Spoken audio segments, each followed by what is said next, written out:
तो नमस्कार दोस्तों, स्वागत है मगन ट्यूटोरियल्स में। उम्मीद करता हूं सब लोग स्वस्थ होंगे, व्यस्त होंगे, ज़बरदस्त होंगे।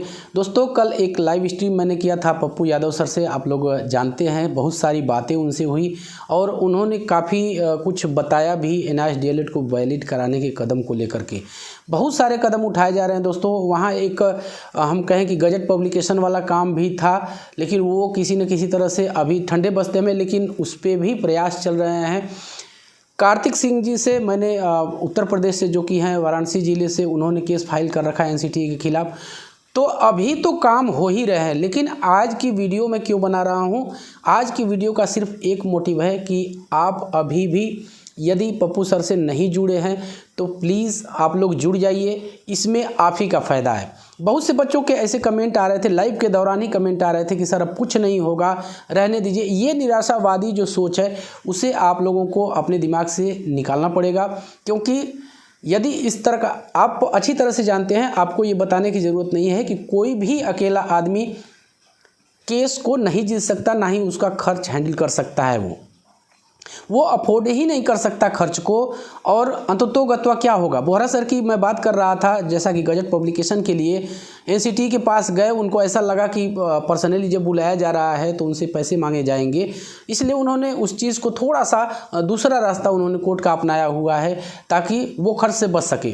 तो यदि आप लोग सहयोग, ये काम सबका है, 14 लाख लोगों का ये काम है। यदि आप इन चीज़ों से बचते हैं, आपके अंदर एक निराशा का भाव है कि नहीं अब कुछ नहीं हो सकता, अब हम एक पैसा नहीं खर्च कर सकते, तो फिर अकेला आदमी कैसे जाके कोर्ट में लड़ेगा? आप लोग यही बता दीजिए। बहुत से बच्चों के ऐसे भी कमेंट थे कि जब हम पप्पू सर का जो दिया हुआ नंबर है, सबसे पहले तो मैं आप लोगों को ये बता दूं कि आप लोग हर हाल में टेलीग्राम चैनल से जुड़ जाइए। इस चैनल का ऑफिशियल टेलीग्राम चैनल है, वहाँ पे जानकारियाँ हैं किस नंबर पे यदि आप पिटिशनर बनना है, खास करके जो बीपीएससी टीआरई 3 में अप्लाई करने वाले बच्चे हैं, उनके लिए आउटकम लेने की तैयारी चल रही है। पप्पू सर ने लाइव में ये सारी चीज़ें डिटेल में बताई भी हैं। तो आप लोग मगन सर ऑफिशियल सर्च कर लीजिए टेलीग्राम पे, वो चैनल आ जाएगा, वहाँ पे एक एक डिटेल आपको मिल जाएगी। आप उस पर फ़ोन कीजिए। बहुत से बच्चों की ऐसी क्वेरी थी कि हमसे भी 5,000 रुपये मांगे जा रहे हैं, तो वो टीआरई 2 और जो सप्लीमेंट्री वाले हैं या फिर जो सेलेक्ट हो चुके हैं उनके लिए है। जो टीआरई 3 में अप्लाई करना चाहते हैं उनको अभी रोका गया है, जैसा कि नोटिस जारी करके बीपीएससी ने क्लियर कर दिया था कि ये एनआईएस डीएलएड के बच्चे इसमें अप्लाई नहीं कर सकते हैं। लेकिन उसमें भी एक आशा की किरण जगी है। असम हाई कोर्ट से आप लोग जानते हैं, उन्होंने शामिल होने की इजाज़त दी है वहाँ की वैकेंसी में। तो इसी चीज़ को आधार बना के, और कल पप्पू सर बता भी रहे थे कि जो सुप्रीम कोर्ट का है एसएलपी जो लगाई है उन्होंने, उसका जो डायरी नंबर है वो मिल चुका है, और इन्हीं डिटेल्स के साथ इसी को आधार बना के प्लस असम हाई कोर्ट के फैसले को आधार बना के ये भी पटना हाई कोर्ट में जाएंगे और आप लोग को अप्लाई करने के लिए वहाँ से कोई न कोई आर्डर इस तरह का लेने का प्रयास करेंगे। तो फिर अब ये पप्पू सर के अकेले की बात तो नहीं है। अगर आपको ही, आप सोच के देखिए, आपके लाख रुपए भी खर्च होते हों हाई कोर्ट या सुप्रीम कोर्ट के अंदर ही मान लीजिए, तो आप क्या अकेले वहन कर पाएंगे उसको? आप अफोर्ड कर पाएंगे? नहीं कर पाएंगे। आगे आइए आप लोग, हो सकते हैं कि आपके पैसे बर्बाद हो जाएं, हो सकता है ऐसा संभव है कि हम न जीत पाएँ, लेकिन प्रयास तो करना पड़ेगा।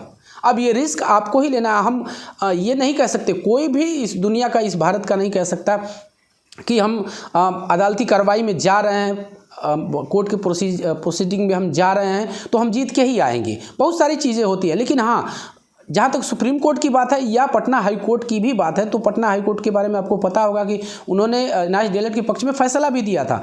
तो फिर केवल अप्लाई करने की बात है। यहाँ पे पप्पू सर ने साफ साफ कहा है कि यदि माननीय सुप्रीम कोर्ट हमें सुनने के बाद भी ऐसा मान लेता है कि आप एलिजिबल नहीं है, तो फिर ठीक है, हमारा अभ्यर्थन उसी तरह से निरस्त हो जाएगा। तो इसको आउटकम लेने की, सब्जेक्ट टू आउटकम का आर्डर लेने का प्रयास किया जाएगा। इसलिए आप लोग जल्दी से जल्दी जुड़ जाइए। एक और अपडेट है, और विशेषकर मैं कहूँ कि एनईपी 2020 को लेकर के है। मैंने बहुत पहले ही, कम से कम 6 से 8 महीने पहले, या क्या साल भर पहले, मैंने आपको बता दिया था कि अब जो टेट का विस्तार है, टेट का जो टीचर एलिजिबिलिटी टेस्ट है उसका एक्सटेंशन किया जाएगा। उसको अब 1 to 12 यानी 1 से लेकर 12 तक की कक्षाओं को पढ़ाने के लिए जो लोग टीचर बनना चाहते हैं उनको टेट एग्ज़ाम क्वालिफाई करना पड़ेगा। यानी अभी तक केवल 1 से लेकर 8 तक था, यानी बेसिक का था और जूनियर का था 8वीं तक था, लेकिन अब इसको 12वीं तक विस्तृत कर दिया गया है। इसका योगेश सिंह जी ने जो चेयरमैन है उसके एनसीटी के, उन्होंने विधिवत उसकी घोषणा भी कर दी है और जो सेशन चलने वाला है 24-25 से, उसमें उसको लागू कर दिया जाएगा। तो अभी बहुत सारे चेंजिंग्स होने हैं, लेकिन मुझे आपको ये चीज़ें ज़्यादा क्लियर करनी थी कि आप लोगों को सहयोग के लिए आगे आना पड़ेगा। बिना सहयोग के हम नहीं कर सकते। एक बहुत ठेठ में कहावत कही जाती है कि अकेला चना भार नहीं फोड़ता। तो बात वही है, खर्च ज़्यादा होता है। अगर 1000, 500, 200, 400 की बात होती तो कोई भी एक आदमी कहता चलिए जनहित में ये चीज़ें हम कर लेते हैं, लेकिन कोर्ट की प्रोसीडिंग्स में थोड़ा खर्च ज़्यादा रहता है, इसलिए बूंद बूंद तालाब भरता है। इसलिए आप लोग को सहयोग करना चाहिए और ज़्यादा से ज़्यादा जुड़िए। बहुत ज़्यादा समय नहीं है। जैसा कि पप्पू सर ने कहा था कि बृहस्पतिवार शुक्रवार तक ये चीज़ें हम लेके जाने वाले हैं और इस तरह का सब्जेक्ट टू आउटकम का आदेश जो है वो हम लेके आएंगे। तो बस दोस्तों यही था, जुड़े रहिएगा। और चलते चलते वही रिक्वेस्ट कि कृपया इस चैनल को लाइक, शेयर और सब्सक्राइब ज़रूर कीजिए दोस्तों। जब आप ऐसा करते हैं तो हमें एक मोटिवेशन ज़रूर मिलता है। मिलते हैं अगली वीडियो में, तब तक के लिए नमस्कार।